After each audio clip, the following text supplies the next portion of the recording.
Hey guys, today we're going to do a project where we are going to look at different ways you can slip your stitches on the end of your knitting to give your piece a nice rounded edge or a nice square edge. And I'll show you a couple of examples of these that I've knitted, but we're going to look at right now for the next probably 10 rows or so. We're going to slip the first stitch of every row. And we're going to take a look and see what that looks like. I'm just going to do a garter stitch, so I'm going to knit every row. I've got about 15 or 16 stitches on my needles, and I've knit one row. So now I'm going to slip the first stitch of every row. And in order to do that, I'm going to go into the stitch as if to purl. So my yarn is in front. I go into the stitch as if to purl. But instead of purling, I'm just going to slip the stitch off the left needle. Then I'm going to bring my yarn to the back, and now I'm going to knit the rest of the row. So I only took that first stitch off purlwise, and then I knit to the end. And we're going to do that for several rows, and you're going to start to see a very nice edge stitch start to appear. You can put slip stitch edges on most of your knitting, and usually a pattern will tell you if it's added stitches for the slip stitch edge. If it hasn't, then you just add 2 stitches to whatever pattern you're following, and you just will use those 2 stitches, one on either end, as your slip stitch, and then on the stitches in between you would work your pattern. So I'm going to again slip this first stitch, yarn in front, go into the stitch as if to purl, and then just pull it off, bring my yarn back to the back, and then continue knitting.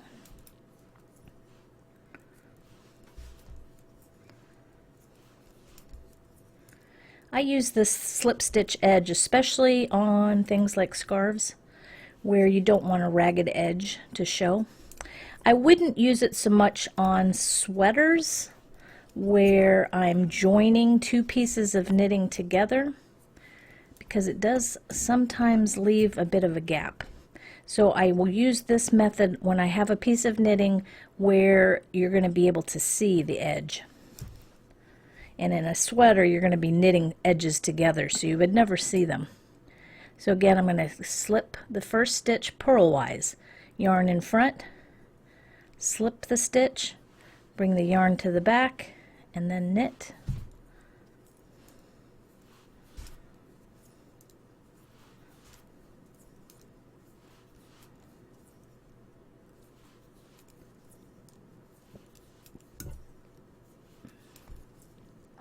And after we do about 10 rows or so of this, then we're going to switch it up and we're going to slip the last stitch of every row rather than the first stitch of every row, just for something different.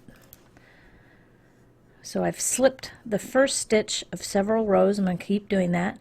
Yarn in front, go into the stitch as if to purl, slide it off, bring the yarn to the back, and then knit. Now I'm going to go ahead and speed up the video, and I'm going to work 4 or 5 more rows, and then we'll stop and we'll take a look at the edges and see how they're starting to turn out.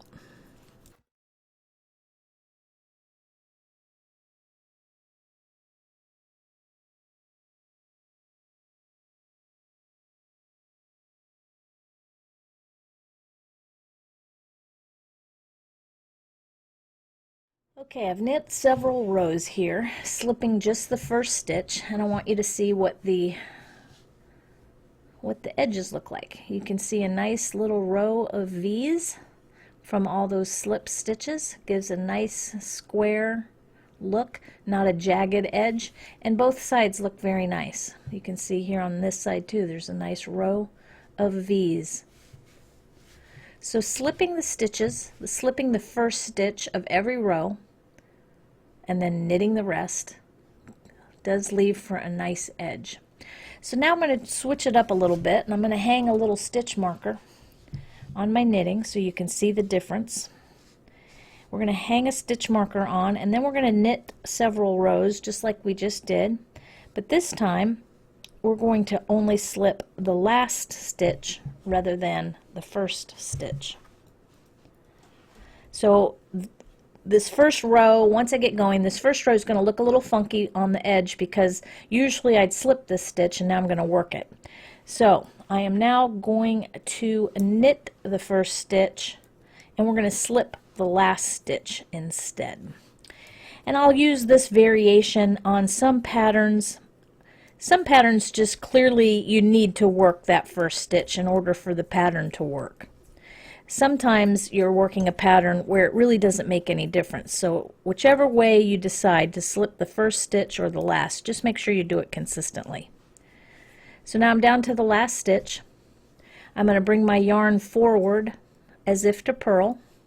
Then I'm going to go into the stitch as if to purl and pull it off my needle. So I got my yarn in front, and then I have the last stitch. I turn my work, and now I'm going to knit this first stitch, and then I'm going to go ahead and knit to that last stitch and slip it. So we've just swapped over from slipping the first stitch of every row, and now we're going to slip the last stitch of every row. Get to this last stitch, bring my yarn forward, go into the stitch as if to purl, slip it off, then turn my work.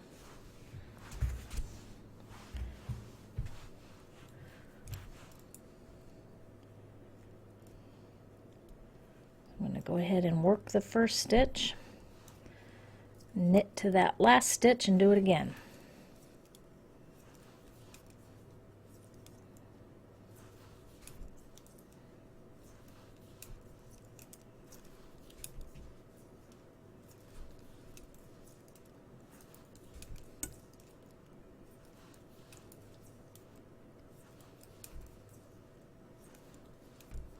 Get to the last stitch, bring my yarn forward as if to purl, go into the stitch as if to purl, pull it off, turn my work, knit back.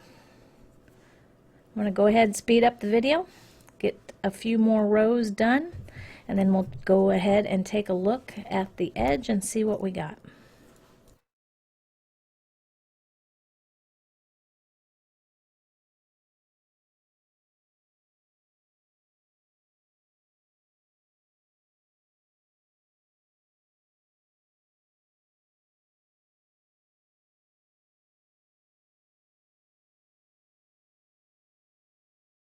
Okay, we're going to stop here and we're going to take a look here. You can see the row where I switched from doing the slips on the first stitch to the slips on the last. You're going to see a little bump there because we had to work a stitch we would normally slip. So other than that one little place, you can see by now we are slipping the last stitch of every row. I'm still getting a very nice set of V's right here on the edge. It looks just as nice as the bottom part. You can't really tell the difference, and if you look at this end, you can't really tell the difference. So whether you slip the first stitch consistently or slip the last stitch consistently, it really makes no difference. Just doing it always on the same end, consistent, you will get a nice square edge. So I hope this has helped learn something new. Please leave me a comment down below in the comment section if you have any questions, or if you'd like to see something on a video, please leave that in the comment section below as well. I do appreciate your feedback. If you're interested in stitch markers, I have to do a little plug. I do have an Etsy shop where I sell lots of different kinds of stitch markers, and you can buy them at my Etsy shop, and I'll have a link to my shop in the description below. Thanks guys for watching. It was great to see you again. I'll see you next time. Bye.